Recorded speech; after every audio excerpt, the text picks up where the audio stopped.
on track. Physical Yes, yes, notes, non-technical terms. yes, that's exactly. Everything, everything fine.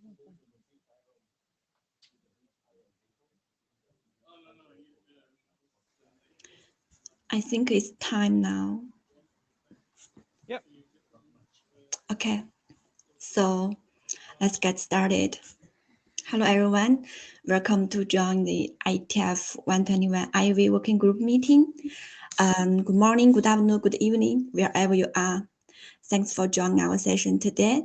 So my name is Chu Fang and I'm remote this time. We have my co-chair Daniela and our responsible AD Mahash, they are both on site. Please be aware that this session is being recorded. Next slide. Yeah. For Note 12, you may have seen this a lot of times during this week. But if you are new to IETF, please, it's important to understand that by participating in the IETF, you must follow a set of IETF rules and policies. If you are not familiar with this slide, please take a quick look at it. And even better, take a look at a couple of BCP documents given this slide and make sure you are familiar with this. Next slide. For IETF conduct guidelines, IETF also have the guidelines for how we should treat each other.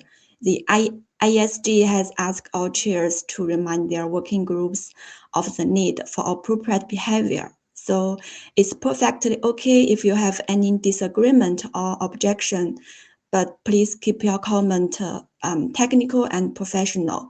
We should have impersonal discussions and please give full respect to your colleagues. Next slide. Next slide. Yeah, so this session is being recorded. If you are remote participants and you already sign into the session using the Meet Echo. For in-person participants, please be sure to sign into the session using Meet Echo so that we can keep track of your attendance. For both in-person and remote participants, please be aware that we use Meet Echo queue control to make a comment. And please keep your audio and video off if you are not actively speaking. Next slide.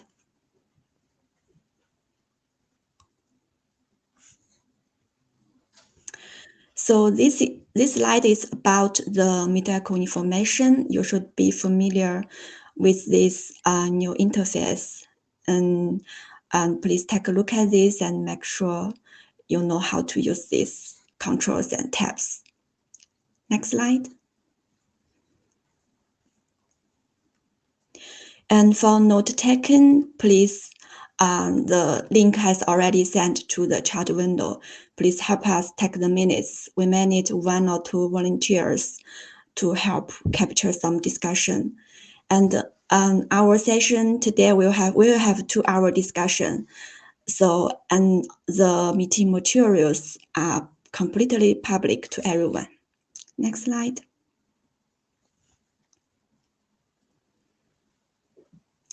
So we are working remotely for most of the time. So we would like to remind the working group to utilize the mailing list. Be sure that we have all the working group consensus determined on the mailing list. So mailing list is used for the decision making and discussions. And we also may arrange some virtual meetings as needed. If you have some topic that you wish to be discussed at the virtual meeting, please feel free to reach out to chairs and we may arrange periodically or as needed for you. And we also have the working group WebEx resources. This is the informal working group meetings. Working group members can also make requests to chairs. And be aware that these meetings is completely public and everyone can join it because the information will be announced on the mailing list. Next slide. Yes, and here is our agenda today. As usual, we don't have a very packed agenda, so only four presentations, so which is good, as I assume we will have more time for full discussion. So we will have the Chowder to present the network inventory core module, which is an important working group item. Then followed by Bo to present the network inventory software extensions work. And then Camilo will present the license / entitlement management. This is the work we authors, the authors and chair and the AD Mahesh has some offline discussion, and the agreement is to focus on the current IV scope. So the authors will decouple their MO model and focus on the license entitlement management only. So this time they will make a presentation about this. And the last presentation is Aihua about the passive network inventory young data model. And this is the 0.0 version draft, but haven't seen a lot of discussion on the mailing list. So we may see if we can collect some feedback in this meeting. Any question of the agenda?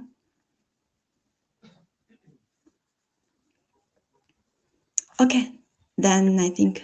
A question for Camilo. So the slide, the draft that you're presenting is the new one that you just published, and not these two old ones. Oh yeah, we should update the draft. The content is similar, but I just wanted to check. Hello. Yes, we couldn't make it for the cutoff date, so we apologize for that. It was a bit tight, so we submitted a raw version on Monday to try to at least give the group a bit more to discuss. Yes, sir. Perfect.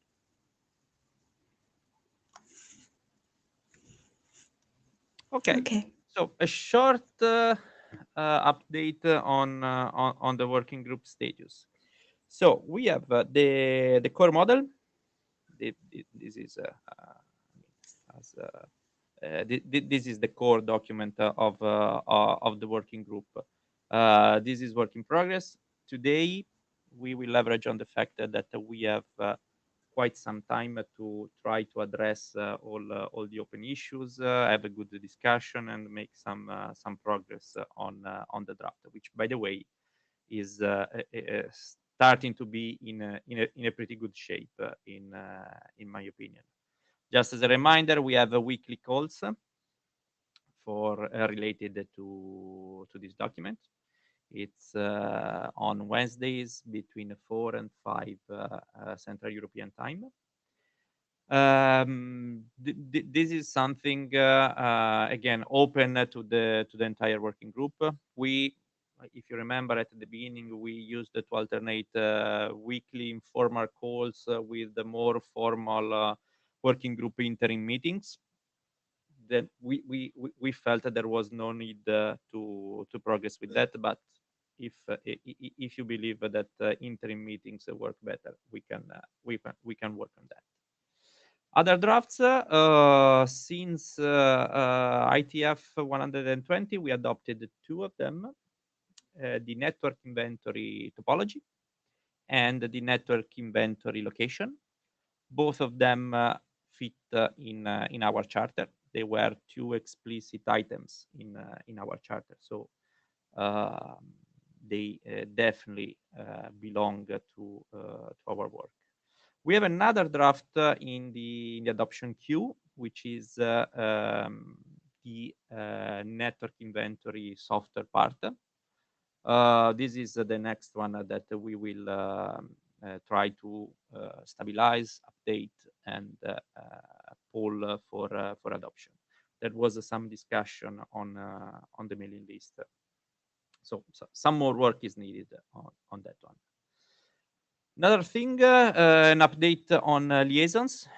We received back in July a liaison from study group 15. This was sent to not just to Avi, but to CCamp, Ivy, NetMod, and TIS. It was if I'm not mistaken, it was informational. It didn't require any action. It was an update on the new work on the coordination on modeling work done by ITU. That was that's it. That was pretty quick. Is there any question before we move forward with the first slot? Mahesh, please. No, not a question, but just a statement on liaisons. In a recent meeting with ITU, they kind of made it clear to IETF that a silence is consent. So if we get a liaison from ITU and we don't respond to it, essentially they consider it that there's no objection from IETF on that. So if there's any liaison that comes through and we feel we have to respond or give them information, let's make sure that we do respond. But in this case, as you pointed out, maybe there is no response needed, which is fine. But just let's keep that in mind. Absolutely. So, Chode.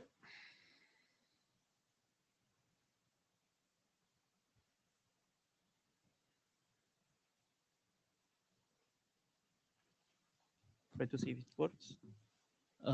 Hello, Liz Chowder from Huawei. I'm glad to be to present this slide on behalf of all the authors and contributors.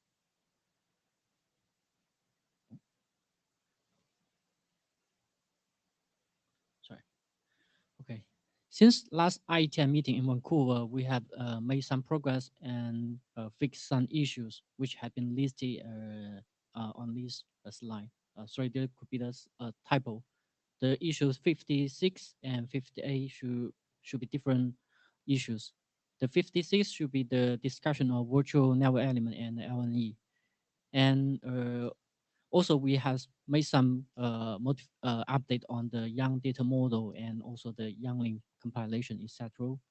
And the most important progress we made since last ITM meeting is that we discussed the priority of the remaining issue. In last ITM meeting, a lot of people raised the requirement to finish the base model discussion.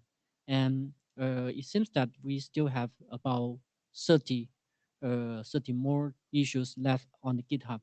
So it seems that we are not able to be finished the discussion of the issues in short time. So we divided all the issue into three kinds of priority. And for different kind of priority of issues, we will adopt a different strategy to finish the discussion. And for the priority ones issue, we suggest that they must be addressed before the working group last call. And for the second priority of issues, we prefer to address a strategy before working group last call.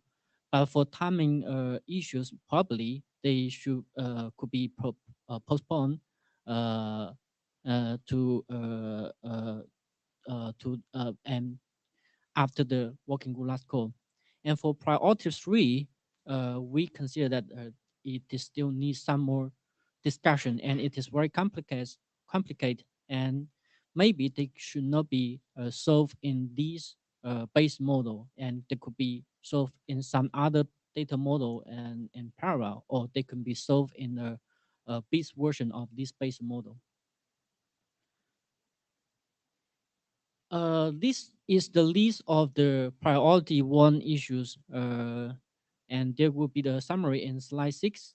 And here, I just provide a simple summary here.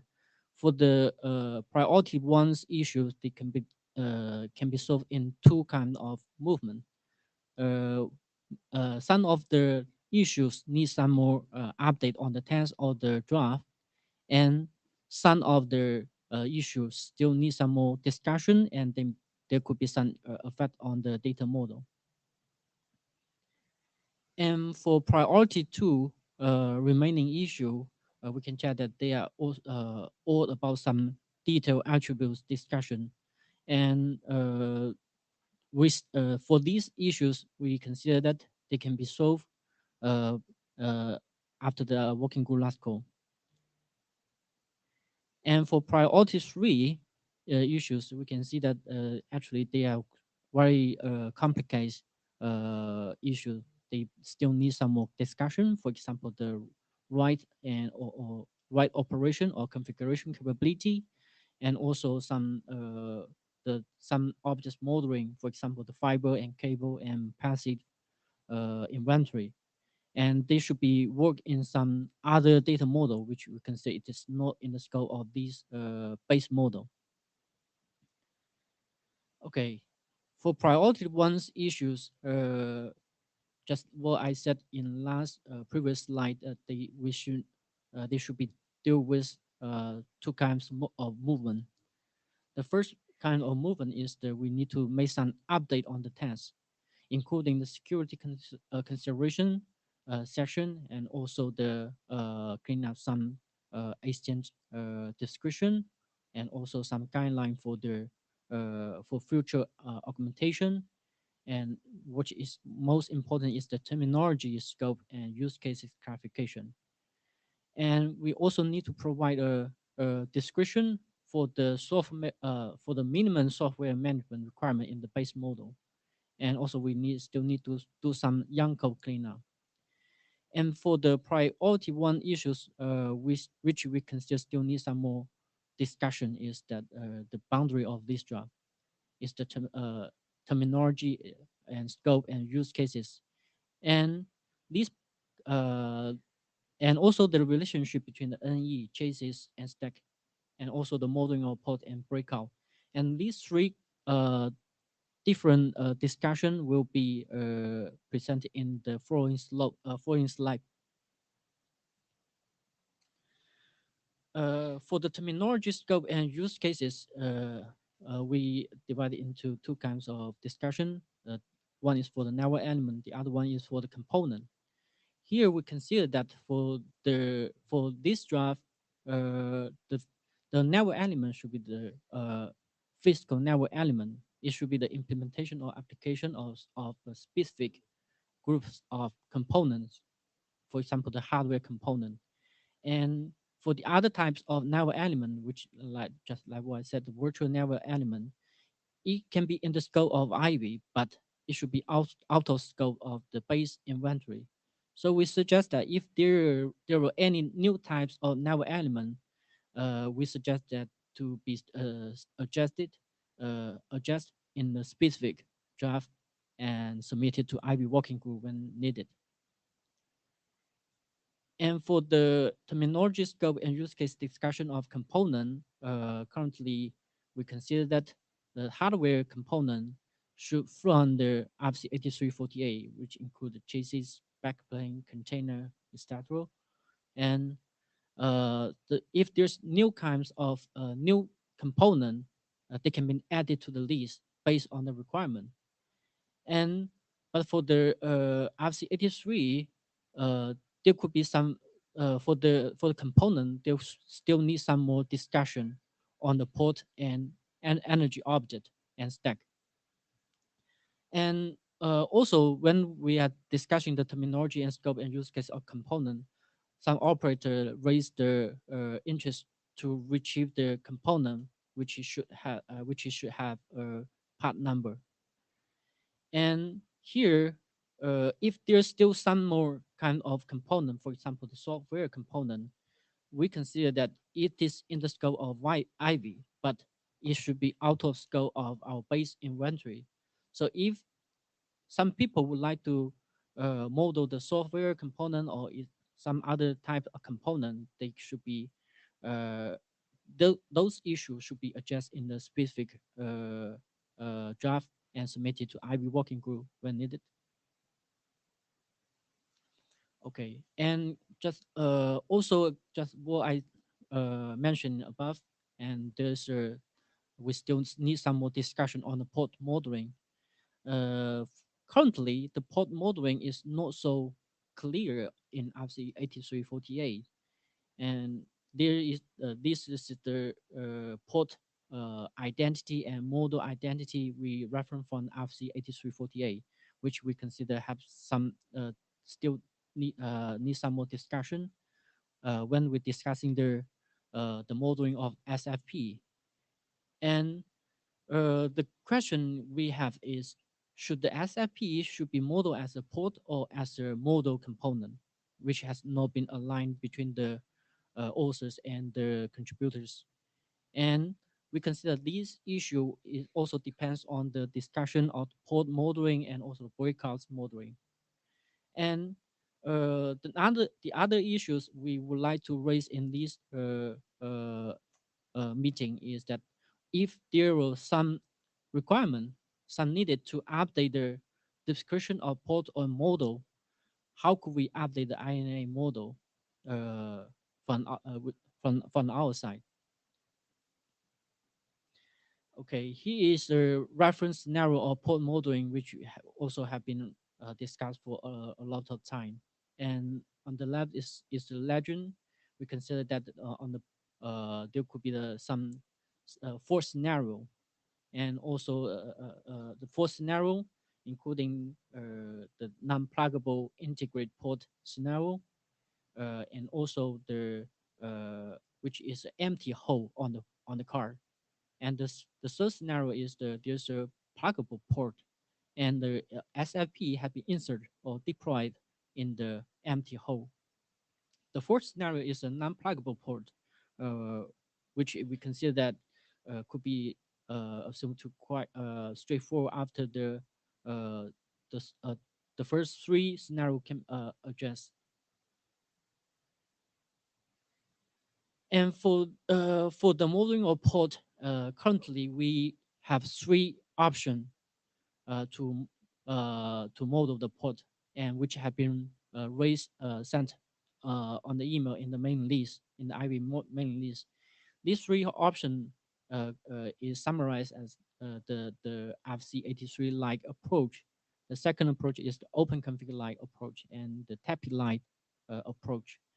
And currently, we don't receive too many reply, and a majority of the reply is in favor of the open config line approach. So here we would like to discuss with all the people here is that how to move forward with the such less feedback.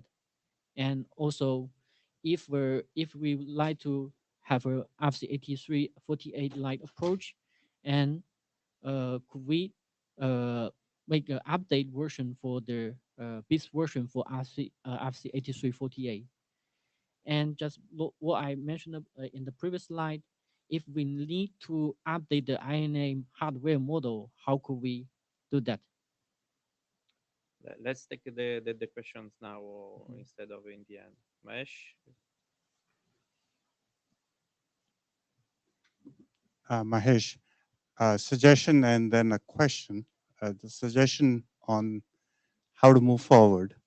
If you're not getting very many responses, I would suggest just take a stand, select one, put it in the draft, and move forward. If someone has problem, they'll come back to you with something to do. Okay. Like if majority have said open config, just put open config modeling of the port and just move forward. Okay. As far as updating INA hardware Yang model, so what exactly is the issue? Is it you don't understand the process to update the INA Yang module, or is it that the change is backwards compatible? What is the issue? Is mainly is I think it's about the progress, how to do that. Oh, so it's a process Yeah, issue. process. Yeah. Okay, so there is a documented way of how to update a INA Yang module, Mhm. and I'm happy to just show you how to do that. Okay. So Yeah. Thank you. Actually, I had the question on the previous item as well. Why are you speaking about updating RFC 8348 bis? Because depending on the option that we are choosing, we have to update that one as well. Yes, it depends on. Why? Because here we have a network model. Mhm. So If the device model used is different, we can do a mapping, a translation. So I don't get why you wanted to update 8348. Because that we considered, maybe I can move a little bit back. Here, we have the different modeling of port. We consider maybe that the current RFC 8348 cannot cover all the full scenario, and then maybe we need to do some update on the. Okay, but so it's a work that is independent from what we are doing here. So Yes. okay. Do you remember which working group 8348 belongs to? That one. So we have to coordinate with them and see if they are happy that we update the document. Okay. Camilo is in the queue. Oh yeah. Well, I just to try to close this. I also think, but Mahesh already said it. But let's just continue with open config, and then we Mhm. figure out as we create examples of it how useful can it be or not. Okay. That's it. And Italo.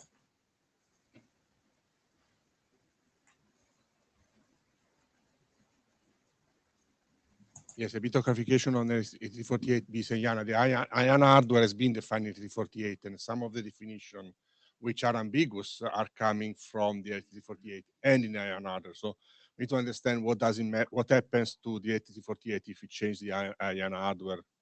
So it's a little bit trying to understand what happens.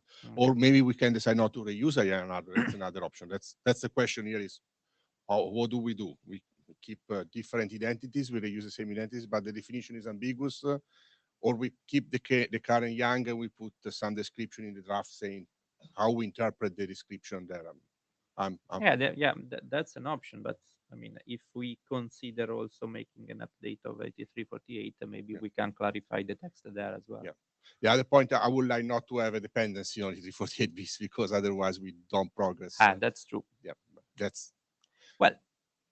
We can do it and then align we don't later on. create the dependencies because we just reference IT 8348 and then we update 8348 to better clarify the test. So okay, yeah. I mean, we can think of it. That's a good idea. Yeah. I think we can avoid the reference. Shufang? Yeah, I think the RFC 8348 is a device model produced by NetMod Working Group. So if folks have interests, an ID can submit it and discussed in NetMod. But I don't wish this work depend on the BIS work, and I don't wish this work be delayed by that BIS. Yeah. Okay. Yeah. You can go. Okay. And also there's some issue about the modeling of energy object. And currently there has... Are you sure you want to go that way? No. Actually, currently there has been already a energy object have been defined in RFC 8348. So here we would like to provide mention the energy object in our base model. And currently there has been a green working group working on the modeling and of network, and probably we can let the green working group to provide a better definition and align with our base model in the future updates. Yeah. Okay. Sorry, speaking about energy, I would like to ask Mahesh some guidance here. So there was a discussion a while back on the green mailing list on what is green inventory, in the sense that there are some parameters which don't change over time, parameters that you can read in a spreadsheet. So we thought that those could follow into the inventory domain. Do you have any guidance for us on whether they should be addressed as part of inventory here, or we delegate everything to the green working group? Of course, this is something that needs to be discussed with the green working group, etc. But in case you had some guidance for us, that would help. Yeah, right now it's at least the green working group is not looking um, at green from an inventory perspective. So if this is a requirement um, that is coming, it probably will have to be at least initially addressed here before we decide whether it needs to go to green. But more likely, I think it will stay in this working group. At least that's my initial thought. Okay. Without knowing more background, it'll Yeah. be hard for me to say. Well, it's good. I didn't see Diego. It's good we have him here.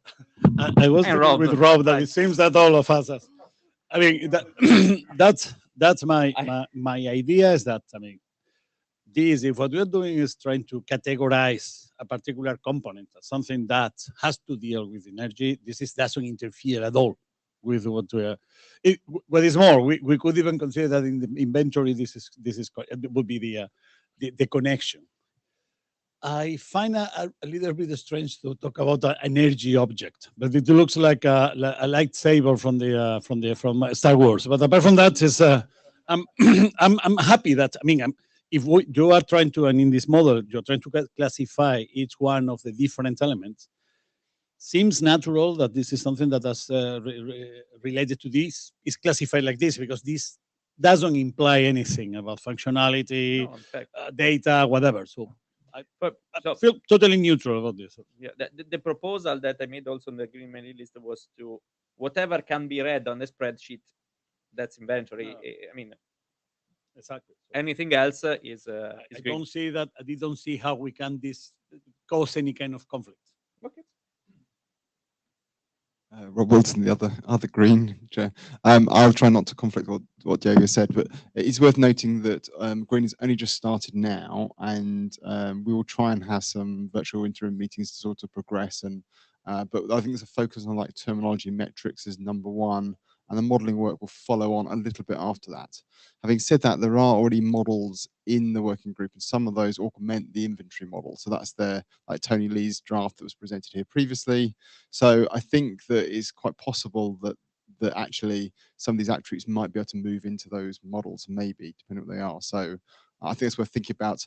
I would suggest not losing it now. I'd keep it here, but potentially having it back in mind, you might need to pull this out at some point in the process and move it elsewhere. But maybe in 4 months' time, I'll have a better idea. We are used to move inventory work from one working group to another, so that's not a problem. Thanks. Italo speaking. So right, this identity already exists in IANA. That's the issue we are facing. So if you try to define based what are in the scope of our inventory based on what we already have, we have this entity. So the proposal here is that okay, we cannot preclude people to use this identity with our inventory model if we import IANA. Okay. But the object is, if I read the definition, is not very clear, and I'm expecting maybe the green working group will give us more requirements, and then maybe we can put some sentence like you can use it, but more details on how to use that for energy inventory, it's for further study and outside the scope of the base, and then you will decide with the green working group whether they are augmenting our model in the green working group or we are augmenting our model in this working group with an energy inventory management in the future step. That was trying to take it out because this entity is there, so we need to figure it out how to fit in our model. So people can implement using this inventory, but there will be ambiguity on how they do that because there is no clarification in our draft. I was wondering if we could cause some issues forcing. I'm thinking of a use case in which someone is interested just in the green part, not in the inventory part. If we create a dependency, so they have to import both inventory and then build the green on top of that. So I don't want to force people to use also inventory if they don't want to use it. But okay, that will be another entity. Okay, yeah, and then there will be a reference. Yeah, that's okay. That's I don't know. Maybe when green is settling down a little bit, when it's more mature, we can have a joint interim meeting together and discuss just on this. Oh, yeah, the green chairs are nice, guys.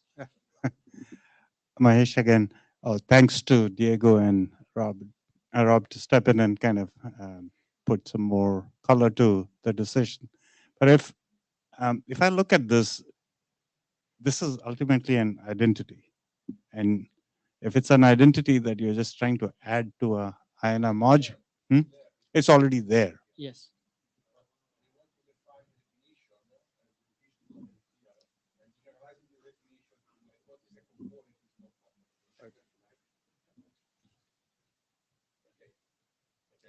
Okay, the point is that this identity is already there, and we have the problem of the definition and what is in the scope of our base inventory. And the proposal was, okay, let's do reverse engineering. So these are the components that are in the scope of the base entity, and we reference IETF 48. And if you reference IETF 48 and this IANA model, we have this definition. So, and that will be a little bit challenging to us because it's not very clear what is an inventor energy object. So the suggestion is, okay, we can define a component as generalization of all the other entities in IETF 48. For our energy object, we can put maybe some notes saying that it's possible to be used, but more work is needed in the context of energy inventory, which is for the future work. And but I was thinking something to get out of trying to solve the ambiguity in this definition now. So if we don't understand what this term means, have we approached the authors of 8348? Not yet. Okay, so that would be the first step. And if this definition is not clear, and really if I read it, I have no idea Probably. what this means, maybe an errata should be filed or an IANA module be updated to better describe this Okay. in a way so that it is usable. Yes. Because if you guys don't understand it, I can almost bet nobody else does. By the way, I mean, if we are finding more and more reasons to go for a BIS, this could be part of the BIS. Okay. Yep. Thanks, Rob. Another choice is just saying nothing about it at all. Just be entirely silent. And because you've got a lot of other entities in there as well. So it could be just, well, some people use it in the wrong way, but who's going to, maybe somebody has a lightsaber and they've got good use for this one. But otherwise, I don't know. Yeah, maybe say nothing.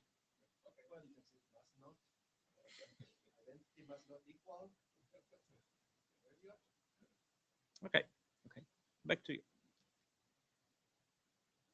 Okay, and also we have some discussion about the stack and chases, and this is the definition of stack we reference from FC 8348. And we found that there could be two kinds of scenario. One is the stack switch scenario, and stack switch scenario consists of multiple standalone switch that interconnect dedicated through stacking cables and modules and managed as a single logical unit. And the for this kind of stack switch, and we consider they are connected using the daisy chain topology or ring topology, and also they have single IP address, and they would like to have a synchronized software upgrade, and they use Mac and address to design which is master and which is member selection and communication. And from IB inventory perspective, we consider there's no special handling required for the stack switch deployment. And for the multiple shelf stack scenario, and it consists of one main shelf and one in or more substandard shelf that are interconnected with the main shelf through the dedicated stack cable and modules, and it is also managed as single logical unit. And it is much same with the previous scenario. And for our IB inventory perspective, we consider there is a need to indicate the hierarchical association between the main shelf and the substandard shelves. And here is the We have Camilo in queue. So in the queue we have Diego, but I think you're there from previously, right? Aren't you? Yeah, probably yes, Because he's not in the room. So. He's not, yeah, he's not here. Okay, so next is you. Oh, is it? I'm just waiting You for the want last to slide. go back? So, Okay. well, no, just keep going. I think it's Oh, fine. I can say at the end. I can keep going. Yeah, keep going Okay, until. Here is our proposal. Okay, okay. Here is our proposal for the multi-chases NE modeling. And here, the first one is the stack switch approach, and the second approach is the multi-shelf switch, which is a hierarchical relationship. And we can say no need to use the stack component to group the different chases under the single narrow element. And we can say also allow the chases to be child component of another chases. Is a new requirement which we still need some more discussion. And the interaction between different chases can be defined using the cable model, where the internal cable should be in the scope of the cable model. Okay. Yeah, well, Camilo Cardona, NTT. I just want to say I was bothering with this a bit. The open config component, I have played with it with a few in a few devices, and in this sort of arrangement, they tend not to state all the elements under the either the well, I haven't played with the stack so much, but more with the multi-shelf switch stack. So basically, it is incomplete information. So what both of them, this modeling I like. So the most important thing is that I hope we can put there a should or even a must. Well, must not. That please include all the elements under the control. So basically, if you have a multi-shelf switch, for instance, in which you have, let's say, a switch under a router, extending the router. So basically, the interfaces from the switch become part of the router, and it really behaves as a single element. Then when you query a router for all its elements, I want to see all of them. I want to see the other chassis, and I want to see all the line cards of the switch if it has one, because in the open config one, I have seen that some of them disappear. And I mean, partial information is just, let's just go for proprietary models again. Yeah.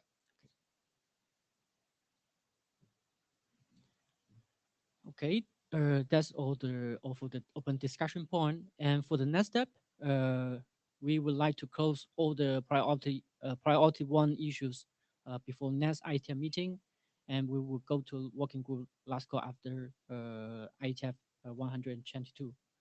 And any feedback and comment are always welcome to us. And if you would like to join our discussion, and you can join the weekly call, which is also mentioned by Daniele. And there's also a GitHub repository. You can record your issues and write down your issue in our GitHub. Okay, thank you. So I have a question on the priorities. Mhm. I really like the way you Maybe I can you go. did the prioritization with the three groups. What comes now? What goes after a working group last call? What goes in Abyss? Yeah. I'm all for moving forward as fast as possible, Mhm. because I mean I having chats around and so on and so forth. The feeling from the industry is that this is something that is needed as soon as possible. And like any other standard, if it comes too late, it becomes less relevant. So I'm all for that. One thing that I would like to do is to check the priorities together, Mhm. in the sense that Yeah. there might be something that the working group believes should be done absolutely before the last call, some other things that can wait. So I mean, the inputs from the authors are absolutely valuable, but I would like to have a check with Shufang and with the rest of the working group to see if we all agree with that prioritization. I don't remember all of them by heart, but there is when I was reading it, there was a priority too that for me would be important to be addressed before before the last call. It was just an example. So I don't know, how do we want to proceed? Maybe we can send this list to the mailing list and see if everyone is happy with that, or maybe anyone on the mailing list can say, "Hey, look, number 24 for me should be moved from priority 2 to priority 1."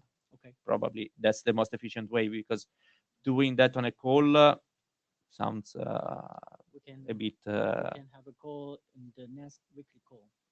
And Yeah, but having everyone on a call during the week is I mean, the risks to be challenging. I would prefer the mailing list because that's asynchronous and accessible by everyone, and we already have plenty of weekly calls. So having everyone on a call would be tough. So if you could send the list of the priorities to the mailing list so that everyone can have a look at them and say and agree with the prioritization, that would be I will send awesome. an email. Yep. Okay. Okay. Any other question before we move on? No, and we are perfectly on time. Next presenter.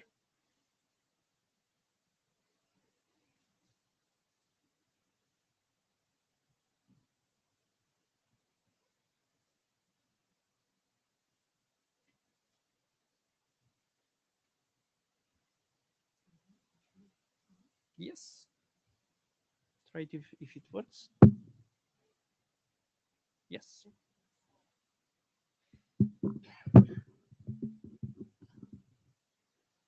Hello, everyone. My name is Bo. I'm here to present this update. Can you hear me? Yeah. Yeah, okay. The inventory software extension.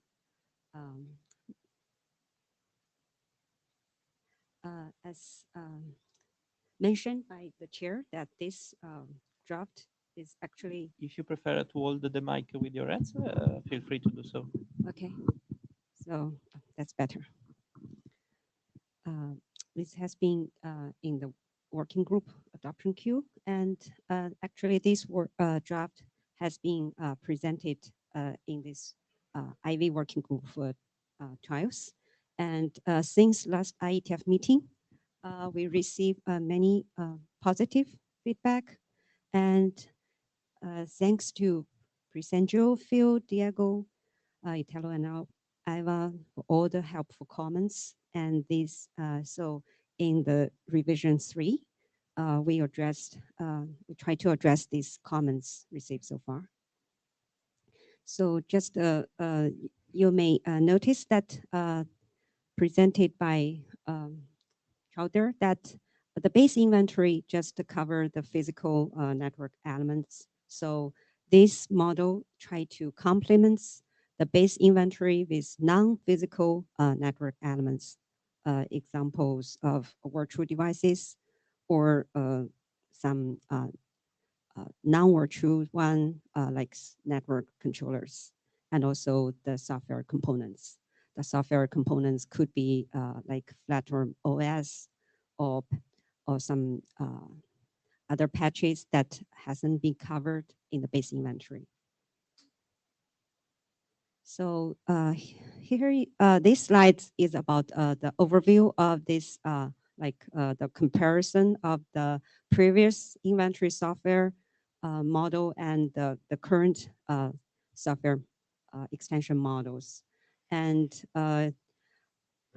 as I just said, that this model tried to just inherited the most of the base inventory attributes defined for non-physical, defined for physical network elements, and also all the hardware components. So here the software components, which are quite similar to the management hardware and firmware. And you can see that in the previous version, we defined some current revision and previous revision. That's some comments we received that this is it's not that the de facto usage of this, Presengio commented that may change to software version, but also from the Italo's comments, this software revision already defined in the base inventory. So here we just remove that 2 nodes.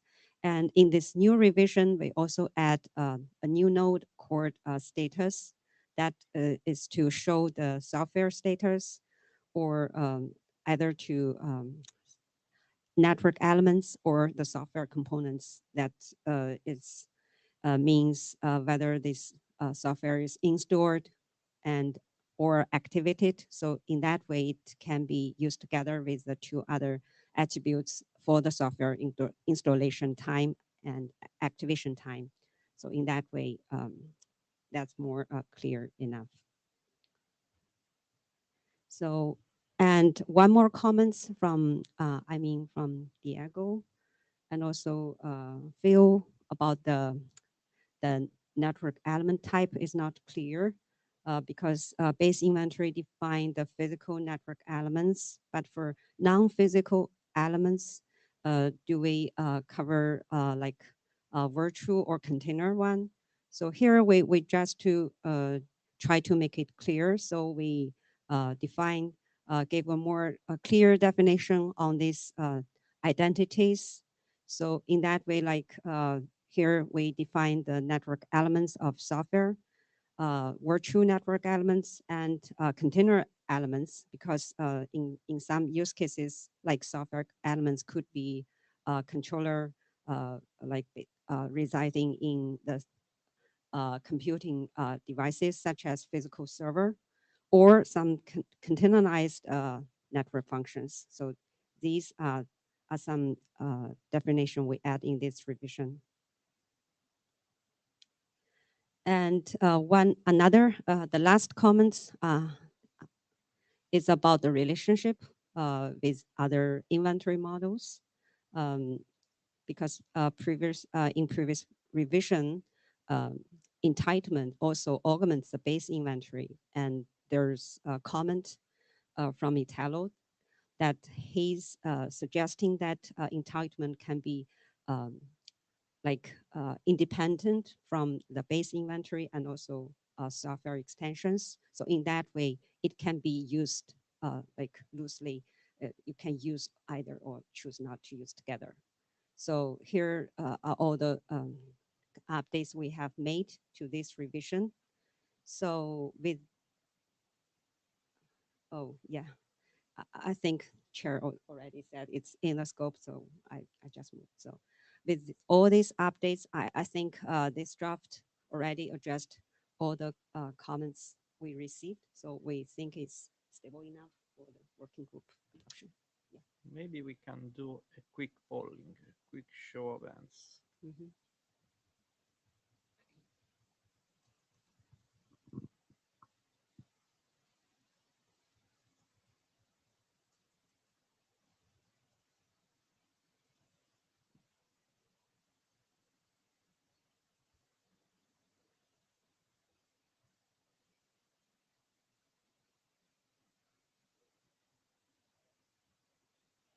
Wow, overwhelming majority. Thanks. Mahesh, I was hoping that the first question would be how many have actually read the document? At least 40.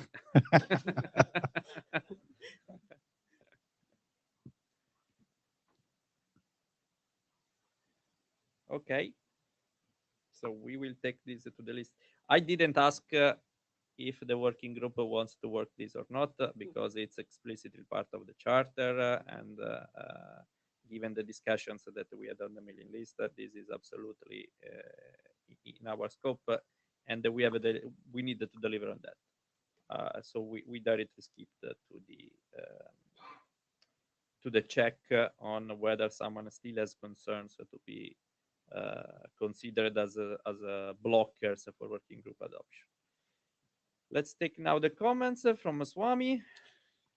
Yeah, Swami from Nokia. Mhm. I kind of briefly looked at the draft, and I see a lot of focus is on the software instances that are running, right? Mhm. But not on software images for just as something that's going to be distributed, right? So the question is that also going to be proposed to be covered in the draft, or is it something not thought? Here, I'm thinking that especially like virtual network function, like network elements, that they have their own lifecycle management, also on the image management. But that's still a running instance, or right? I'm kind of thinking, um, is there a scope to actually look at, if there is a software distribution that happens, like let's say there is a new version that comes out, right? And it's available, right? It can have its own states. It's just not initialized yet, right? It's an asset. It's an asset too. It is still an asset, right? It's just not instantiated. I mean, does that make sense? It's just a question, right? Yeah. To me, that's still an important aspect. It's not yet an object in the inventory. It may have some identity and not have some others. Should it be in this draft or it should be another one? That's, I mean, I don't know. I don't have a position one way or the other, but there's just No, a it's a thought. good Yeah, question. yes. It's a good question. Question. Ayuba? Yeah, so just a quick question on the if you go to the previous slides about the two attributes that you removed, I think current and previous, right? Maybe I was not Yeah. in the discussion, but the current revision is already there with the software yes. revision, and you removed the previous revision because and replaced it with the status, and the status is installed and activated, Yes. but there's no information about the revision number, the revision information of the previous revision. Yes. Is there a reason? Yes, the reason is actually it is proposed by I mean Presenjo. He thought the software updates may not be the part of inventory. It should be another functionality. So I think it's makes sense. So here I temporarily I think I just removed that. Because I think also I raised the comments before about adding no understanding the history of revision updates, at least to the previous one. Yes, so I think your comment is also valid. It's just that I feel this is a minimal one, and whether we want to add more functionality to the inventory is some open question we can discuss. Yeah, but this right. Okay, so it's to me it's like information that Yeah, are I understand. Yeah. Okay. Camilo? May I? Camilo Cardone entity. So coming back to the software that is there but it's not been installed. I mean, we have the same problem with hardware that is there in the stock, but we haven't installed, but we cannot buy. And entitlements that we haven't installed, software that is not installed. That's part of the lifecycle management of the assets, and it's, I would say, that might be more important sometimes than what is installed, because this is what you have there to solve problems, or to because you want to have it there so that you know that in the next version you're going to solve bug, whatever. But I will say, because this is already, I mean, both, I don't know if the inventory actually covers any of that, probably not, because it's a question that Mahesh, for instance, has also publicly stated. We will probably tackle because it's something that we need, but right now we are doing it step by step. But it's a general problem that we need to solve for all the assets in general. But just loud thinking here, thinking of what you have and what you don't have, but what you potentially have. The thing is that where do you expect to have this model on top of an SDN controller, for example? So how can the SDN controller know that you have some hardware that is not yet there, but that will be? For instance, what we do in the company is that we have our own APIs to the people that have the inventory in stock. And if, I mean, obviously I'm daydreaming, but if they supported somehow something like that, I mean, we could all agree on, I mean, the same models. So we are thinking in inventory, we are not thinking of everything that the router sends to us. We are thinking a lot about servers holding information in a specific manner. So you would have this model. I'm just making an example. Sitting on top of the SDN controller, management system, whatever, which tells you what is there. And then you augment it with information coming from somewhere else to say what is in stock, and then you have the full visualization. Okay, makes sense. So two comments. One is what Camilo just raised on if something is not being used, is it part of the inventory or not?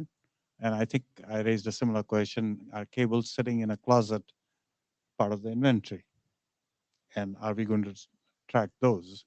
That's one comment. The second comment is, I think to the point of software, I think software has a separate life cycle from the hardware piece of it. So my personal feeling is at this point, I think it should be separated from the inventory model itself.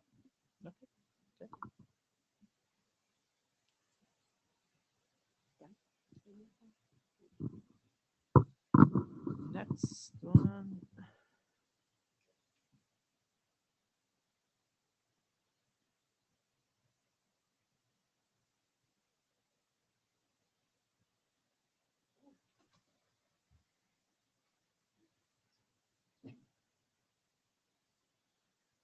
Hello.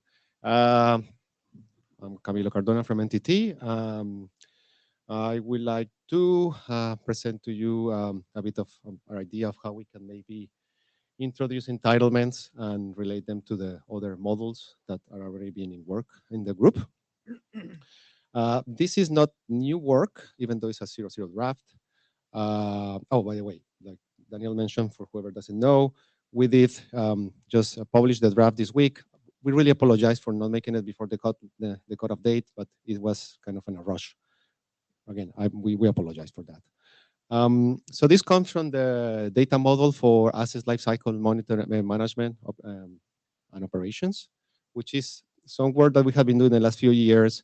It's very related to what we just discussed. I mean, it's not. It was not so much about, well, more about inventory, but also how to deal with different versions and how to deal with stock, how to deal with problems with the assets. It was bringing the models from OpenConfig, bringing the models from IETF. It's really a bit framework with a lot of boilerplate.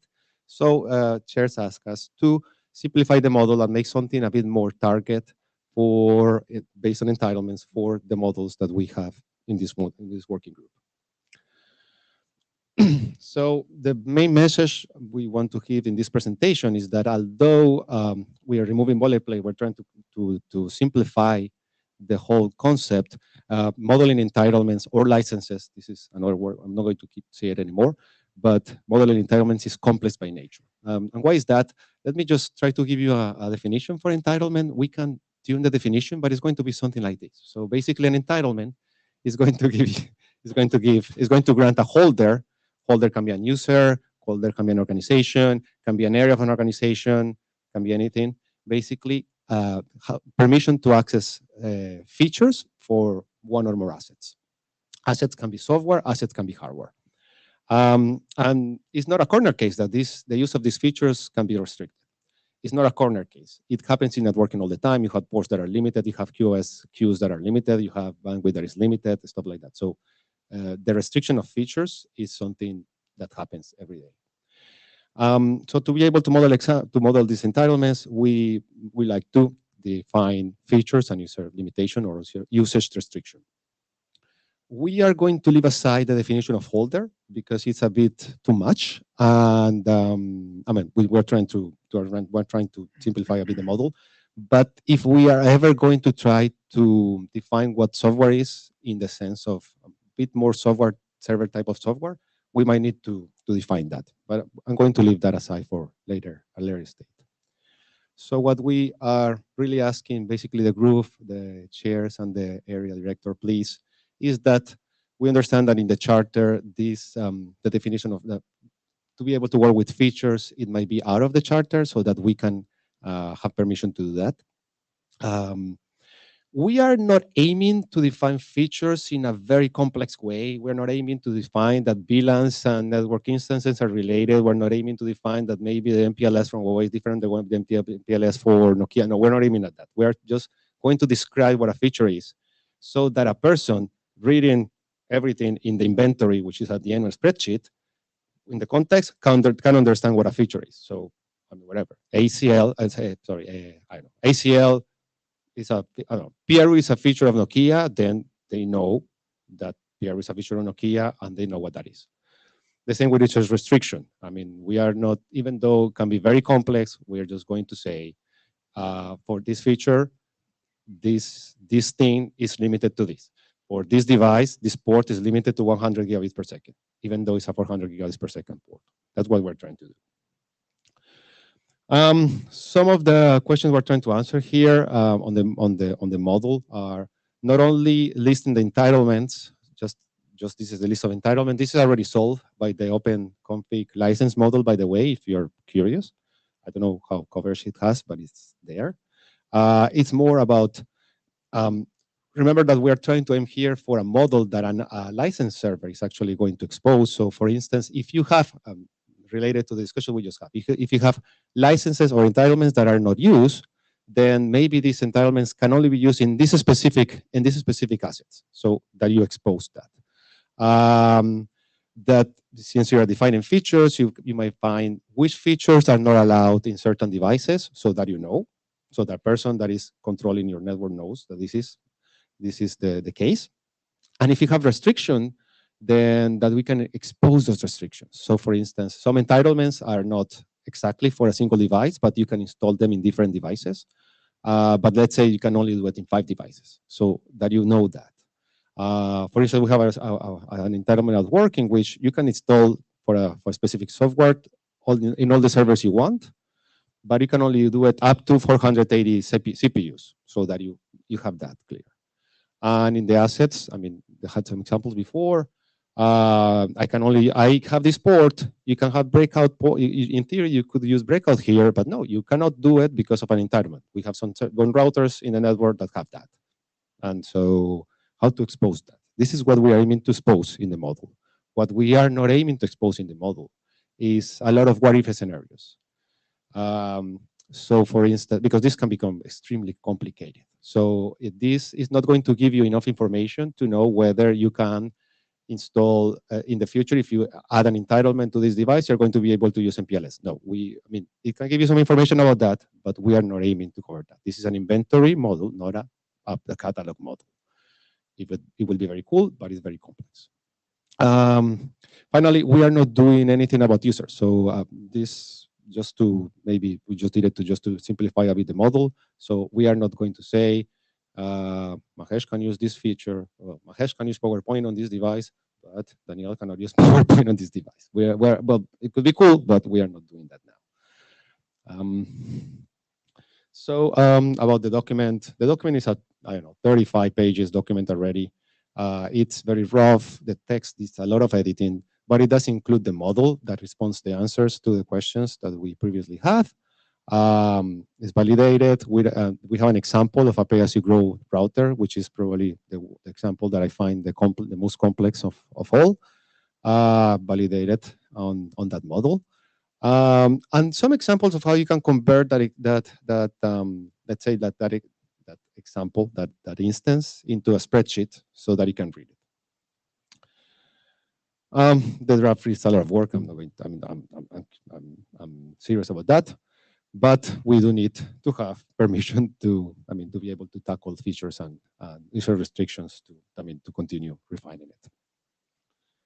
Okay. That's it for me. Yeah. Perfect. Yeah, so this is a 0.0 draft for the 4th time, 5th time. That's, yeah. Okay, so I'm surprised not to see anyone in the queue, and she's going there to speak about features. Yeah, I was hoping that someone else would go before me, because I don't want to lay down my opinion first. My first reaction was KISS. Keep it simple, stupid. So, and if I was starting this off, I would start small. I would start with something that is more well-defined. So if licensing is it, stick to licensing. Don't worry about other features, other capabilities, at least initially. That would be a good place to start. Put a stake in the ground, and then worry about what else needs to be added later. Okay. I mean, I will be honest. That is not going to be useful for us at all. There's already the open license model that does it. Okay. It's then we just leave it like that. Open license model covers it. That might not be a bad place. No, perfect. That's perfect. That's fine with me. Well, that's not fine with me because we really don't find use for it. But if it's fine by the others, that's also okay.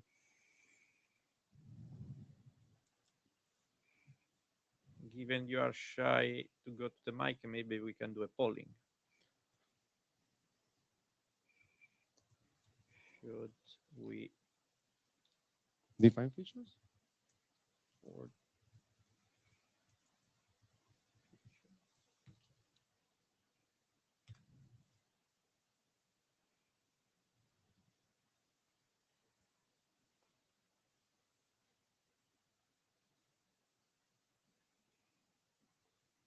Oh, well, it's the first time that I see no winning. I'm going to cry. no, because it would be simple. The problem is if we have half and half. That's the problem.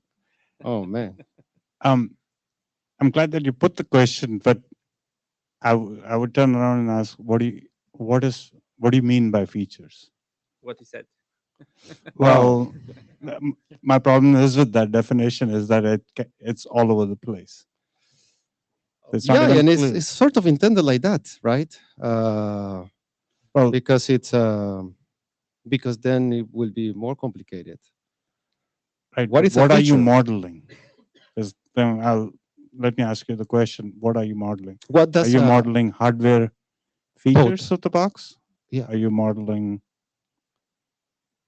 Yeah, exactly that. What all do you mean when you say features? Well, what does a router do? Is MPLS a feature? So, okay, then you're essentially saying these are the capabilities of the box, and that's what you want to model. Yeah, but people don't say it's a capability or a bug. People say it's a feature of bug. It's a bug or a feature, or it's a bug of a capability. Okay, so right. So if you're not But clear on it's the okay. definition I'm of fine with feature, capability too. I mean that's fine. But it's just that's why we just name it feature. yeah, my concern is exactly that. I don't think so. We have clearly defined what is a feature. Okay. So we should Yep. read the no's as no as it's defined now. Can I comment? Let's see if what you- Marisol and Robert want to say. Marisol goes first. Okay. Feature is defined already since the first releases that the Can you speak up, project- Marcel, please? We can't Oh. hear you, Marisol. Okay. Can you hear me now? No. No. No? Very, very low. Okay. Okay, I cannot put the mic higher. Let me see. If you wanted to type on the chat, I can read it for you while Robert goes with his comment. Okay, I type in the chat. So I wonder here whether people don't understand what a feature is. It's sort of too vague, and hence that's the reason, like whether or not we need to define it in the draft is because people don't understand exactly what it is you're trying to define, so you're not getting an answer. Because often, probably quite a few people in this room, they think feature, they might be thinking like Yang feature statement. There might be confusion from that element. So I wonder whether there's some name you can give it that's a bit more specific. But I know you're trying to keep it somewhat generic. But whether Mhm. you can find another term that narrows it Yeah, down. it could be capability, I guess. But yeah, I guess. I mean, or prefix feature. I don't know, some or functionality or something. Yeah, function, capability, and feature. So that's probably why I think it's maybe why you get this. We are adding things and not not removing. So it's a lot of stuff. Well, at the end, the question will be: are you interested in modeling whether your box can do whatever is your favorite capability, MPLS? Are you interested in modeling that? That will be the question. Basically, are you interested? Then I would assume the answer is generally yes. So I know that a lot of hardware devices, or a lot of platforms and things will have these certain capabilities that can be turned on or off or licensed separately. So you Yeah. need to be able to define what those are. I'm just trying to use a different term other than feature, like a or maybe have software features and hardware features or something, and use those two terms. That would just narrow it down that it's not a Yang feature. Yeah, no, this is definitely not a Yang feature, right? This is the capabilities of a device. Well, yeah, what we're trying to answer is whether is that you have a model in which you can know my device, not that it can do it because the device can do MPLS, but because it's allowed to do MPLS because of it does or not have the license to have it. That's the question. And that's my, can I use AI on my Photoshop? Photoshop, doing AI becomes a capability or a feature. Can I use it because do I have the license for that? That's basically it. But yeah. And if it was, I mean, if it was for network devices, maybe a direction I would go towards is if Yang packages gets sort of finalized and finished soon, that I would maybe try and tie it to like Yang package definition. So the Yang package definition exposes like the MPLS interface and operational capabilities, and then say actually tie it to those. But that's not going to include hardware. It's going to be software capabilities only. Well, the point is that I actually was thinking that maybe we should not, that's even defining what MPLS is somehow by making that package.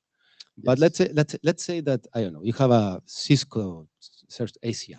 Cisco, that's a Cisco feature, let's say, Cisco capability that you don't have to define it. You just say this device supports ACI. Only people that read it with that context know that ACI is. But if you tell them this device supports ACI, then they understand. Well, if they read it in a spreadsheet in their inventory. So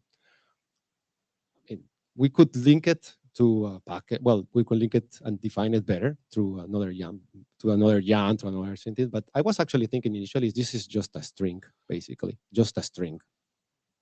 Well, that's what maybe that's okay. But I mean, I think that again, the packages you wouldn't need to define an MPLS package. You just say you're tying it to a generic package that's defined by either IETF or by the vendor or the device.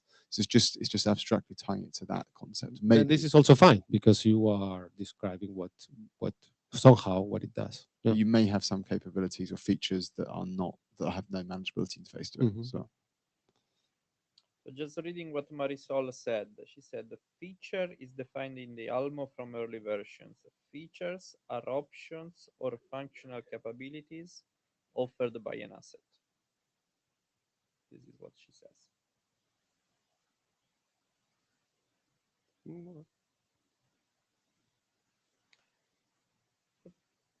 We have Shufang in queue now. Yeah, I joined the queue as this is a comment as a contributor. So I think it's fine if you include a string type parameter inside the entitlement list to describe what specific functionality will be granted if the entitlement is activated. But we don't have to standardize the feature or the capability itself. This is something I felt kind of hard to do. So it's okay. You can define a string parameter to describe the functionality, but don't standardize the feature themselves. That's my comment. But you want just a string or many strings? You can have a leaf list or a leaf to describe that. But this is a leaf list. So you want a list of strings.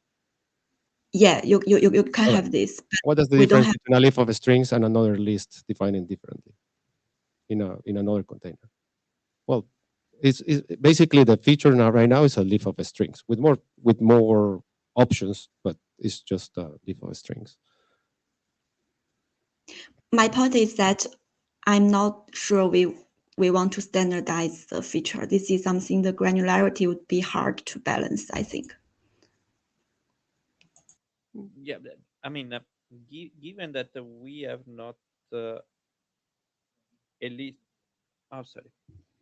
So given that we don't have a clear list of what features are, I tend to agree with Shufang. So what are you going to put there? If it's just a list of strings, I mean, you have all the freedom that you wanted to put there, whatever you want.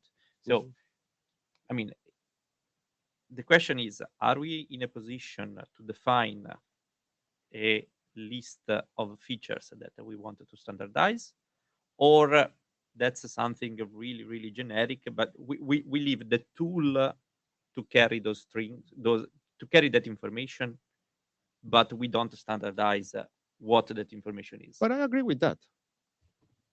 I see. I agree with that. This is what what more or less I'm saying. It's just that it's not just a simple leaf of a string. It's has a bit more. So in that case, it becomes less troublesome to define the list of features. We just provide a container, a mean to transport that information, and then you put there whatever you want. Sort of like that. It's just that that the list of strings, the key can be referenced in other parts, but it's just a name. Yeah.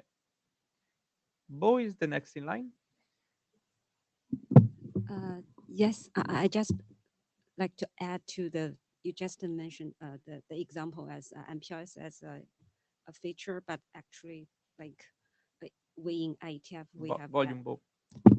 LDP, MPLS, MPLS TE, Mhm. and ours, and all those kinds. So we cannot see like whether it's a clear granularity to different vendor implementations. Exactly. That's why I think we are all agreeing that we are not going to create a taxonomy of features or defining. It's just a string. So if Huawei has MPLS TPH, you just write MPLS TH, and the person that reads the inventory or the LLM or whatever knows on the context what that is. But it's just a string. It's just it's not like we have to define. Oh, this is an MPLS. No, it's just a descriptive field of your feature. Yeah, we can discuss how to model that in detail. We can model it further, but initially I wasn't even thinking, let's not model it. Let's just have a list. But it's not a simple list. I mean, it's a list that becomes an entity that other things can reference. So it does have some life on its own, to be entirely honest. Swami. Two comments. One is that would it be just simply be a list, but also would it also include some kind of metric in the sense, I'm just taking an example, you're entitled to have X number of tunnels. That's a restriction. That's what I mean by a restriction. So it's a you so have whether you it's a have you restriction- have tunnels. You have what is it? Tunnels. You have maximum value 8. That's a restriction. Okay. So in the sense that would that restriction also be a string or That restriction will also be it's a tuple more than a string because it has also the maximum unit, which is 8. And it has units. In this case, well, this case is units, it's tunnels, but it's very descriptive. It's simple itself. It's just that it's generic, because classifying restrictions can also be very complicated. so which I understand the details. So is the expectation, as a follow-up question, right? If you have so much details in terms of the use case, right? Do you imagine that this is something that would be available somewhere in the network and the controller would discover it, read it, Honestly, and modify myself, it or not? myself, Because I think it's a more lot of about. information. I think it's more about the license server. A license server providing this information. It will be nice if the router informs this, but probably it's too much for the vendors. But the okay, no, because I'm kind of loudly thinking, right? Because if as in itself, it's very important information, right? If I tie it to inventory, right? If there is a license server somewhere and then you have inventory that's coming from a different place, there is some entity that's going to tie it together, right? So useful information, I'm not sure if it's inventory. That's a question, right? Unless it comes from the network, right? I mean, if router or yeah, well, has it, then it ties with the inventory, but otherwise it's just an information bunch of strings that describes what may or may not have, right? Potentially is something that you might want to configure on the SDN controller and then expose it to various consumers. Could be don't know. Well, think about the inventory case you said before. Let's say that you have I don't know 7750 in your stock, but it has an entitlement that does not allow for this line card to work on its entitled bandwidth. So in that case, you want to know that before. Your license servers can have that information and give it to you before you install it. So in that case, it's still part of the inventory. That's still from a use case perspective, right? Someone already has this information offline, and kind of like what Daniel said, right? Someone goes and makes it available. Yeah, I can see. Borderline for you. Still not able to reconcile this, but good comments. James. Hey, James. Okay. I guess the bit I'm still trying to understand is if we create a generic string for some feature, it's kind of a mixture of what Bo and Shifang said. That generic string, we've decided it's MPLS. And it means MPLS Nokia version. Exactly. And it means to us this thing. Exactly. That's fine. Where, from a programmatic perspective, because you're going to do something with this, you need Mhm. to actually want to use this somehow. Mhm. So where are you going to store the what it means to Nokia? and In how's the, that gonna be in the provided in a head of the programmatic person reading the inventory. At the end, you can query whether your 7750 supports MPLS Nokia version. Sure. I guess, were you not anticipating that in some kind of programmatic way, you'd be able to understand what MPLS-Nokia Yeah. meant? And whether it really meant Yes, you get LDP but and that's you get very RSVP hard. and you get this. Exactly, that's very hard. That's Sure. what I don't really not telling the group to do because it's very hard Yeah. and it's very complex. So that's why it's like that's actually we try to keep it simple and Yeah. say let's not do that. We are just describing it. That's it. Yes. No, I understand that. I'm just maybe I'm missing what the use case is if you don't do that piece. At that Oh, I point, see. just the Yeah, well, string. the people that normally read the inventory, they know that what MPLS Nokia is because they normally have some knowledge of Nokia. So your assumption is the consumer of this is The really consumer. human. It can be an It's really LLM. human. It can be an LLM that has read the Nokia documentation for what I care. But it's not going to be self-contained in the sense that it's not going to have a taxonomy of Nokia is an identity of the MPLS of global, and then it does no. It will be cool, but no. Okay, It's so just essentially you're either a human consumer or some kind of LLM consumer, which in turn would need a key reference to this part of the manual means this tag. Yeah. Okay. All right. Great. Thanks. Rob. So I was just, still trying to figure out what one of these feature things looks like. And so I know that when things are modeled in OpenConfig, you can create components of like arbitrary complexity down the graph. So in some senses that if you have software, you might have a software package for your device, and then within that you have components within that software, then split out into like the MPLS package and then whatever to be, ignoring not a Yang package, but a software component. And I'm wondering whether, again, like a feature, it could be something arbitrarily in that component tree, in that component hierarchy, and maybe that's good. We have thought of that. So yeah, a feature could be a software component. I see it like a software component in which its general functionality is provided MPLS. That will be the feature that I will assign to that software component. I guess it's just that. Yeah, I guess. So, but then you will have to give permission to the network element to actually use your component. You see, it will be under the network element. Well, we can already talk about components here. Well, it could be under the network element, and probably under the software, under the software. But then you will have to. Well, I guess we can also do it like that. We can define features as software components. Well, I'm not. But you will still have to give permission to it. I mean, that's fine. So I guess I think in the OpenConfig models, probably like feature might just be augmented property onto any component. So any component could be a feature by just saying either setting a flag term, a feature, or maybe a name. I don't know what it happens to be. So I'm not quite sure as I'm saying we should follow the OpenConfig model, but because they end up with complex structures where you don't know what properties actually exist for a given component in the component hierarchy. But then a feature will be a component. A feature will be kind of an asset. in the sense that it will be part of the part of, yeah. I guess I have nothing against it. It might be worth considering. I don't know. There's different ways because looking at the document, these sort of structure the AMP model, and you've got features listed separately to the component hierarchy. Yeah, yeah, And yeah. You can embed. Honestly, yes. And you can embed them within that hierarchy Because the nature is a bit different. You sometimes it might be vague, and but yeah. And again, the only thought there is trying to give flexibility to how people model these things and what they mean, and again to try and get beyond it just being a string, which anyone can put anything there, and a string sort of untyped and doesn't really mean anything.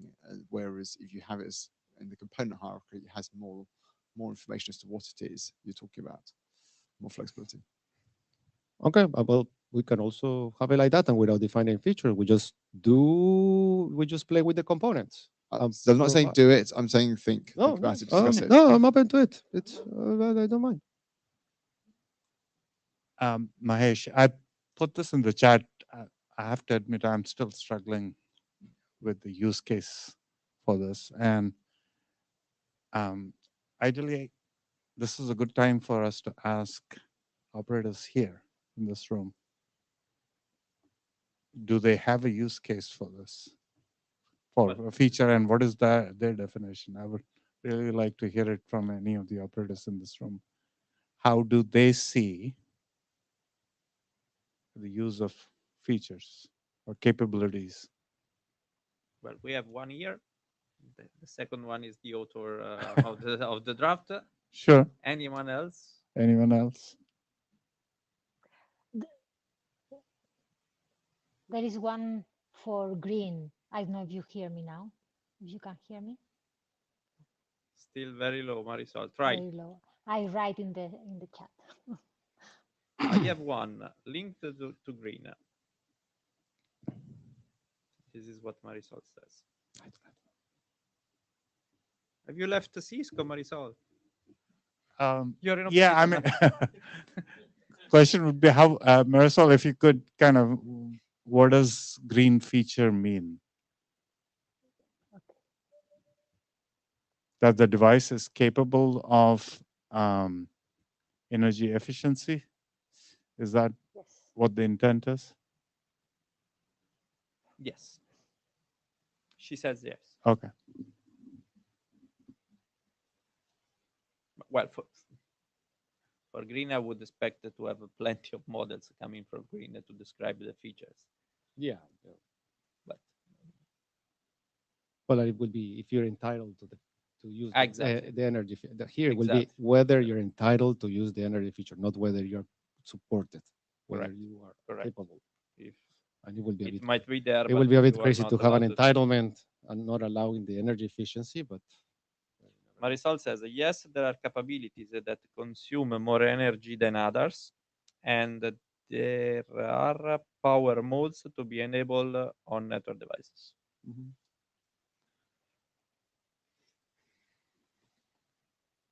We don't seem to have any other operators willing to speak. So how do we move forward?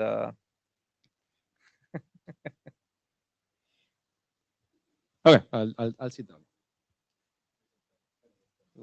Yeah, let's continue this discussion on the mailing list. That's probably where we can get more people involved.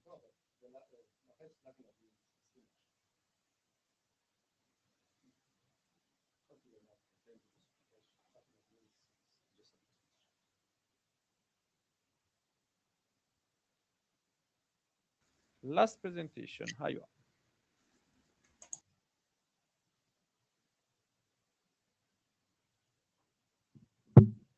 Okay. Hi everyone. This is Aiwa from FutureWay, and the last presentation, which I will bring you 0.0 version for presenting Yang data model for passive network inventory. So obviously, being a 0.0 version means it's just an initial thought that we would like to bring the working group for further discussion. And it's currently, so we already have some discussion around how to model passive components in the scope of network inventory. and it's currently set as a priority 3 item, which means it's not a top priority one, but there are still interest in that. And also from my other work in other standardization group, like in the access domain, they are very interested in seeing seeing and kind of inheriting solution from IETF. So so this is how I can the motivation for contributing this into IETF.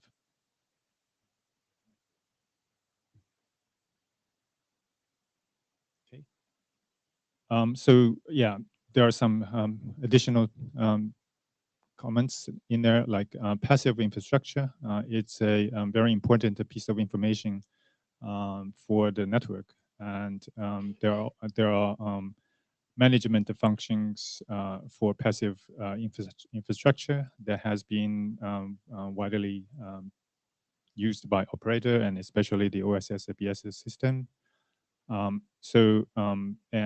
Given we have different technology domains, it would be a good interest to have a common model designed for all the relevant domains. And we have issues currently number 32 and 46 that is tracking some discussion around passive inventory. For the model, we are seeking to consider for the modeling for both passive devices as well as the fiber cables that connects the devices. So there are two pieces of passive components. The passive components inside a network element, which is an active device. And this is currently not being discussed in this 0.0 version because of limited time constraints. And we have put together here the modeling consideration for cables and devices for cable distributions in this initial version. So here is some example passive devices that are commonly available in the network. For example, the optical distribution frame, which is used to jump cables from the network elements onto and aggregate into cables that's going to the transmission line. And there are cable junction box, which connects joins two cables together. The right hand three equipments are more or less towards the access domain, where there's a fiber distribution terminals that are connecting the feeder cables with individual fibers, and that box is usually sits not in a central office but along a street, which is also a trackable device to the operator, and also there are fiber access terminals which connects to individual user, and towards the end user is on the right side the access terminal box, which converts the optical signal into Ethernet or other signals that connects to end user device. So for all those devices, they have associated location information as well as the responsible party. So basically, who is responsible for this device? For the end user, it will obviously be the user who is subscribed to the service. And each of the device will have also have some description about the number of connections. Basically, the number of fiber cables it's connecting, how the fiber is distributed.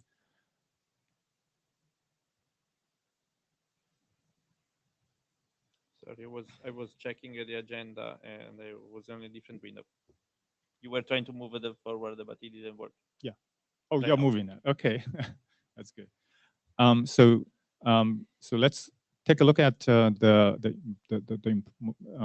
of the important fiber passive components, which is optical cable. Right? So obviously, from a topological perspective, a cable is you see a cable connecting two devices end to end, right? But from in a physical form, the cables are not like a single piece of segments. It's actually constitute one or multiple segments joined together by the passive devices. So here we define what a cable segment means. A cable segment refers to a section of cable where the number of the fiber cores between the two optical junctions and remains unchanged, right? And the cable segments could be spliced or fused through a joint box, or they can be connected through the optical distribution frames or other passive devices along the line. And the number of so basically can contain one or multiple fiber cores. So in that sense, an optical cable is could consist of one or multiple cable segments connected by the connector. From a cable perspective, so the equipment at both ends of the cable, it can be a passive device or it can be an actively managed network element. To generalize, right? So when we talk about a single core fiber, is actually a cable with only one fiber core.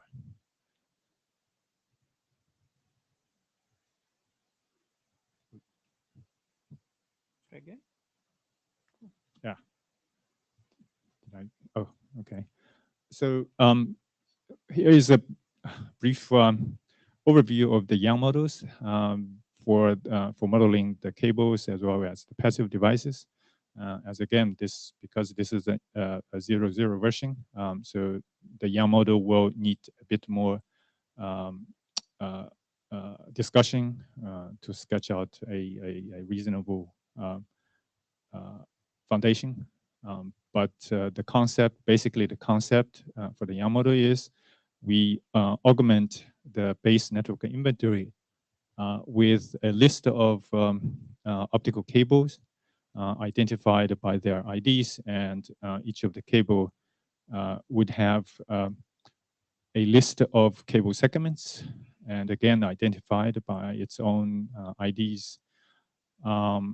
And the optical cable segment has attributes, for example, like the number of fiber cores, it's the type of fibers, and the length, and that as well as attenuation, and also along with all the common attributes that have been defined in the base inventory, and then also the cable segment has the definition of A-end and Z-end devices, which could be either a passive device or an active device that which refers to a network element and its component, which typically is a port.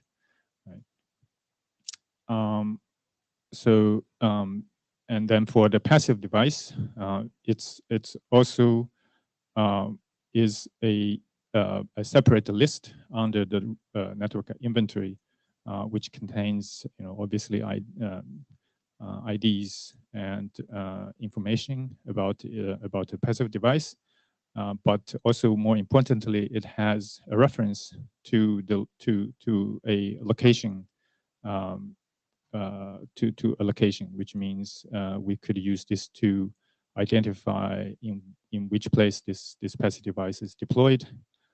And just like active devices, a passive device could have a list of ports, which obviously are all passive, right? But then for each of the port, there are also information about how many fibers are coming into the port and how many fibers are going out of this port, and the type of port as well. So this, it's kind of quite straightforward. We're just adding two lists into the base inventory, and so for the next step of this draft, as I initially said, the modeling for passive components of a given network element is currently not described because of the time limitation. But we, for the next revision, we're going to try to bring this into the draft. And there are a few thoughts on that. We could either reuse the same list for optical cables to also model the fibers inside the network element, or we could model the cable as a new component type under each of the individual network elements. Right? So that needs some further discussion, and we wanted to bring this to the working group and want to seek comments from the working group, and also we're open to welcome new co-authors and contributors to this work. And the GitHub link for the initial version is listed down here. Okay. So. Thank you. Yes. Kent. Hi, Kent. So the length I saw on the previous slide, it was a UN32. What is the units? I didn't look at the draft, but what are the units of that UN32? I think right now it's defined as meters. Okay. I work very closely with the quantum networks, Mhm. and there the units have to be in millimeters. Oh, well, yeah. You need a big number. Yeah. Well, actually, yeah, we use a decimal 32 with 3 decimal places, so it looks like meters, but down to 3 decimal places. Okay. And then also for attenuation, I'm assuming that's decibels. Yes. Like decibel. Okay. Yes, it's decibels. Okay, that's a good unit there. Okay, thank you. Thank you. I think the units probably, we need to discuss a bit more of the proper unit type, right? It could be like a union or something in order to cover all the different scenarios.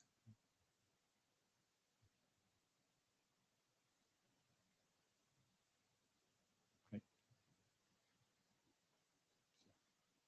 Comments? No more questions? I think no. Yes.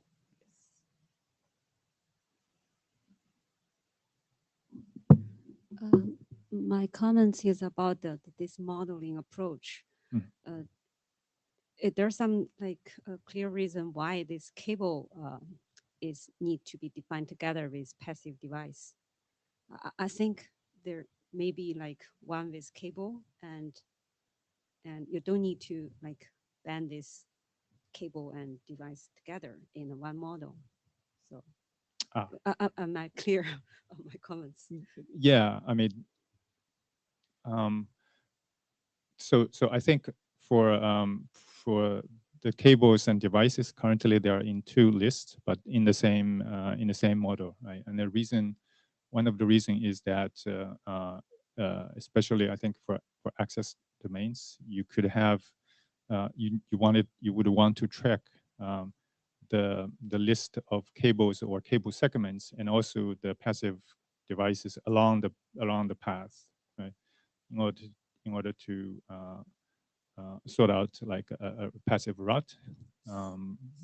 That's probably one of the use cases, and that's why we wanted to put. It seems like because I feel like the cable is quite a general one that can be applicable to any IP network or optical networks. So, and also access networks you just mentioned. So, yeah, but I hope passive device is also generic enough.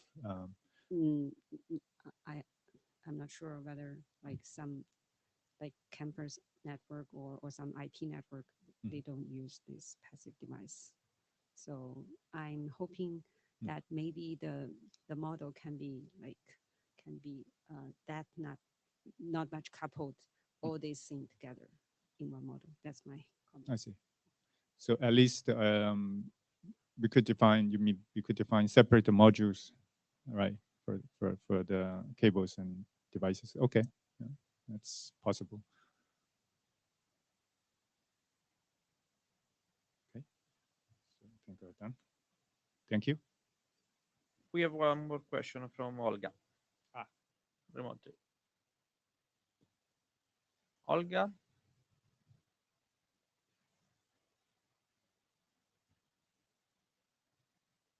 She raised her hand.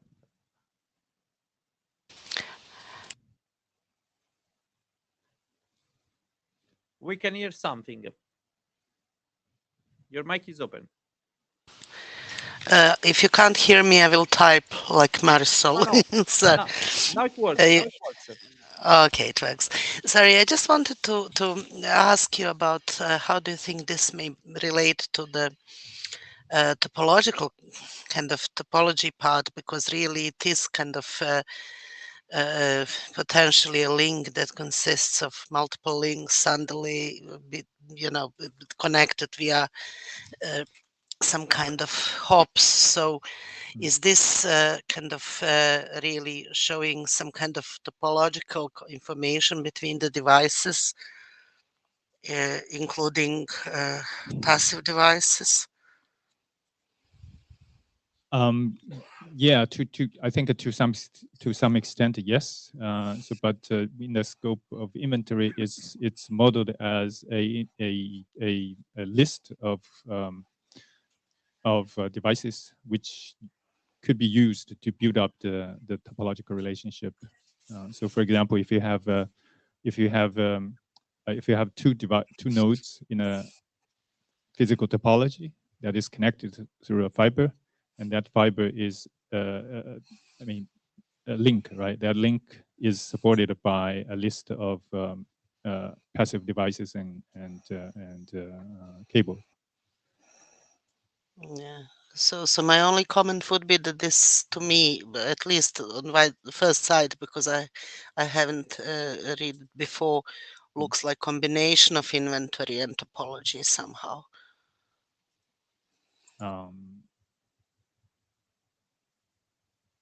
Yeah, definitely. I mean, you could seek to build up the topological information from this inventory, just like you do for network elements, right? So there can be a mapping from the topology to this inventory.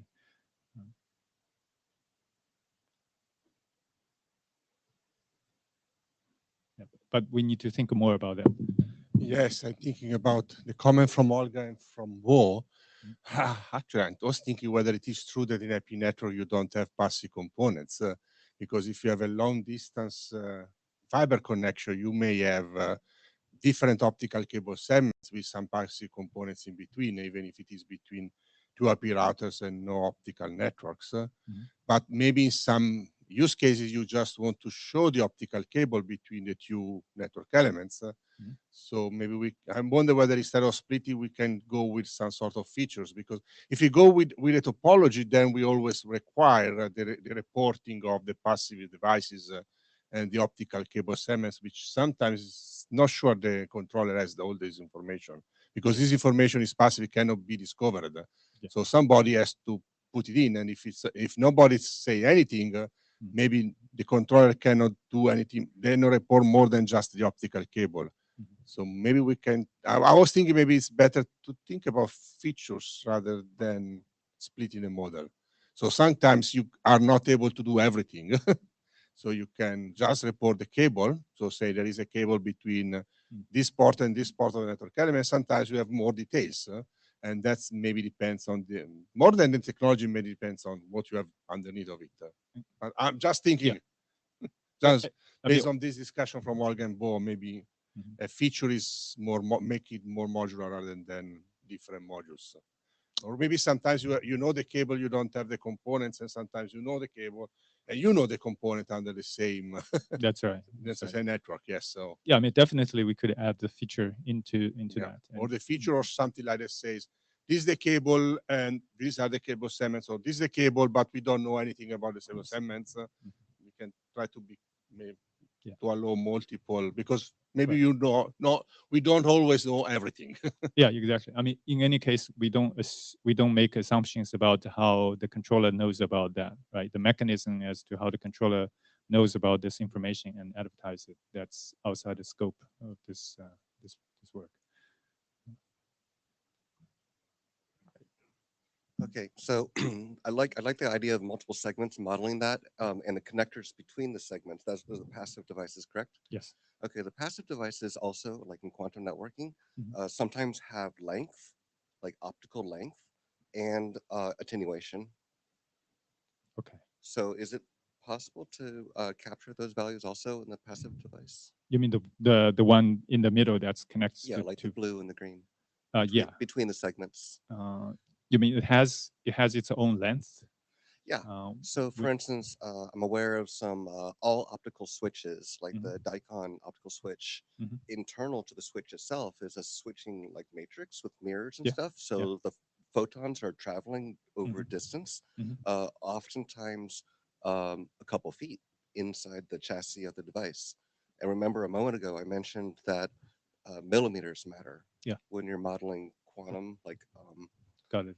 Yeah. like entanglement. But do you expect to see this type of devices in a quantum network, or maybe it's different devices in the Well, network? we're modeling quantum networks, and we Okay. have a model that's much like this. Okay. If there were a standard model, we could probably move to it, but that Okay. standard model would have to support the ability Makes to sense. capture the dB loss and the length of Yeah. inside the connectors as well. Yeah, I think definitely it's possible to model the internal structure of the device if it's useful. Because as you as you see, like in the model, we are already describing how the fibers are switched in this device. You know how they are connected.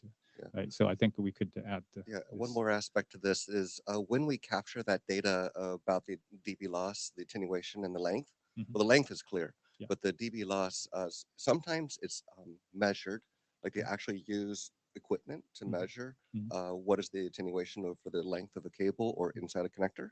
Other times it's estimated using like material properties of the the materials that were used to create the in simulators, and so there's a estimate. It's excellent if the model can capture whether or not the value was measured versus Or estimated. estimated. So Right. we have a flag per value to say Mhm. if it was measured or estimated. Yeah, that's possible. I mean, although today we don't like in this version we don't make any assumptions about Yeah. them, And but one we more, can yeah, add one it. more aspect about that. I know we're running out of time. When it's measured, sometimes it's necessary to put a timestamp of when it was measured, Okay. Especially when you're dealing with like environmental conditions, like Mhm. temperature. Like during the day, the temperature goes up, and then at night it goes down. Okay. And so you actually want to capture when it was being measured, Mhm. and then accurate data models can be over time can be generated. Gotcha. Yeah, very good input. Thank you. I can follow up on that.